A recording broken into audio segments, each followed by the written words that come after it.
Баршаларыңызға қайырлы күн достар. Бүгін сіздерге баклажаннан жасалынатын өте дәмді әрі оңай жасалынатын салаттың рецептін ұсынғым келеді. Бұл салатты мерекелік дастарханға, қонақтарға ұсынсаңыздар да болады, және де күнделікті асқа жасасаңыздар да болады. Өте оңай жасалынады. Ең алдымен баклажанымызды жақсылап жуып аламыз. Содан соң осы видеодағыдай етіп ұзыншалап турап шығамыз.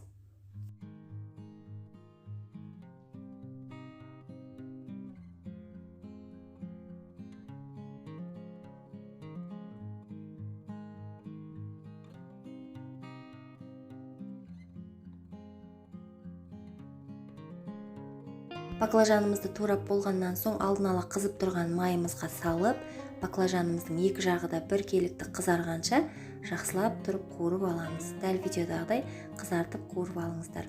Газдың отын қатты қоюға болмайды, орташа отта қойсаңыздар жеткілікті. Содан соң салатымызға қосылатын барлық көкөністерімізді ұзыншалап турап шығамыз. Ең алдымен қиярымызды тураймыз.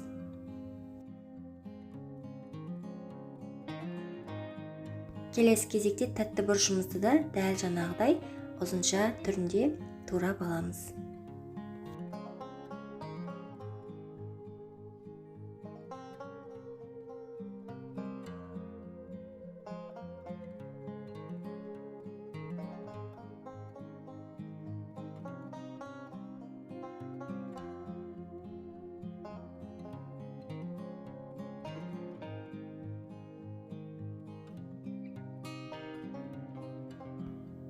Келесі кезекте қызанағымызды тураймыз.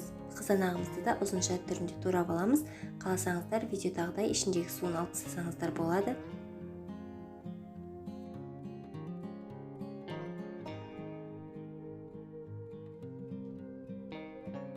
Және де көк жуамызды да дәл жаңағыдай турап салатымызға саламыз. Келесі кезекте сарымсағымызды тураймыз. Жақсылап пышақпен майдалап турап аламыз. Қаласаңыздар үгіштен өткізсеңіздер де болады сарымсақты.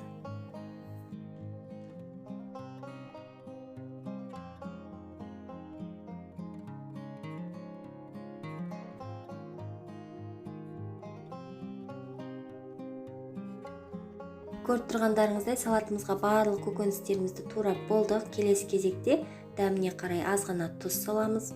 Және де алма уксусын қосамыз. Бір шай қасықтан артық қосудың қажеті жоқ уксусты. Содан соң бір ас қасық сұйық май қосамыз. Жақсылап араластырамыз. Біздің салатымыз дайын. Өте оңай жасалынады, әрі өте дәмді болып шығады. Содан соң өзіңізге ыңғайлы тарелкамызға салып, бетіне күнжіт сепсеңіздер, күнжіт салатымызға ерекше дәм беріп тұратын болады. Міндетті түрде жасап көруге кеңес беремін. Сіздерге де ұнайды деген ойдамын. Егер видеоны соңына дейін қараған болсаңыздар, видеоға лайк басып, достарыңызбен бөліссеңіздер болады.